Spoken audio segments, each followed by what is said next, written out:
السلام علیکم ورحمۃ اللہ وبرکاتہ۔ حضرت موسیٰ علیہ السلام نے اپنے پروردگار سے سرگوشی کرتے ہوئے پوچھا، اے پروردگار، تیرا چہرہ کدھر ہے؟ شمال یا جنوب کی جانب، تاکہ میں اس کی طرف منہ کر کے تیری عبادت کر سکوں۔ اللہ تعالیٰ نے موسیٰ علیہ السلام کی طرف وحی بھیجی، اے موسیٰ، آپ آگ جلائیں، پھر اس کے ارد گرد چکر لگا کر دیکھیں کہ آگ کا رخ کس جانب ہے۔ موسیٰ علیہ السلام نے آگ روشن کی اور اس کے ارد گرد چکر لگایا، دیکھا تو آگ کی روشنی ہر چار طرف یکساں ہے۔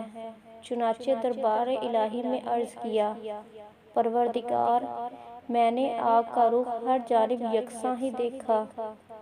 اللہ تعالیٰ نے فرمایا، اے موسیٰ، میری مثال بھی ویسی ہی ہے۔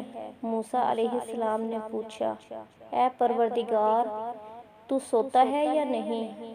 اللہ تعالیٰ نے ان کی طرف وحی نازل فرمائی، اے موسیٰ، پانی سے بھرا ہوا ایک پیالہ اپنے دونوں ہاتھوں پر رکھ لو، پھر میرے سامنے کھڑے ہو اور نیند کی آغوش میں مت جاؤ۔ موسیٰ علیہ السلام نے ایسا ہی کیا۔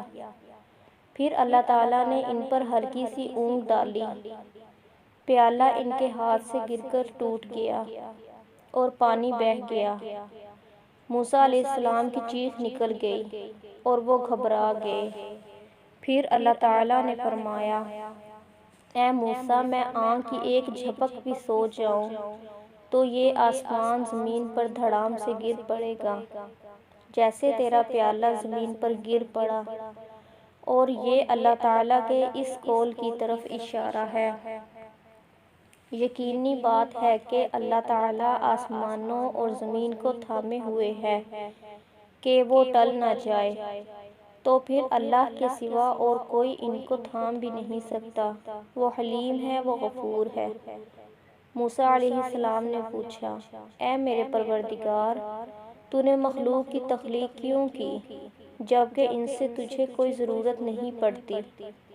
اللہ تعالیٰ نے فرمایا، میں نے ان کی تخلیق اس لیے فرمائی ہے تاکہ یہ مجھے پہچانیں، مجھ سے اپنی مرادیں مانگیں اور میں ان کی مرادیں پوری کروں، اور میری نافرمانی کے بعد مغفرت و بخشش کی درخواست لے کر میری خدمت میں حاضر ہوں، اور میں ان کے لیے مغفرت و بخشش کا پروانہ جاری کروں۔ موسیٰ علیہ السلام نے پوچھا، میرے رب، کیا تو نے کوئی ایسی چیز بھی پیدا کی ہے جو تیری ہی جستجو میں رہتی ہے؟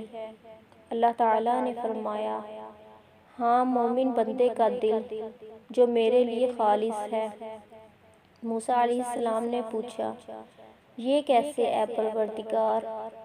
اللہ تعالیٰ نے موسیٰ علیہ السلام سے فرمایا، جب مومن بندہ مجھے نہیں بھولتا تو اس کا دل میری طرف سے لبریز رہتا ہے اور میری عظمت اس پر محیط ہوتی ہے، اور مجھے جو یاد کرتا ہے میں اس کا ساتھی بن جاتا ہوں۔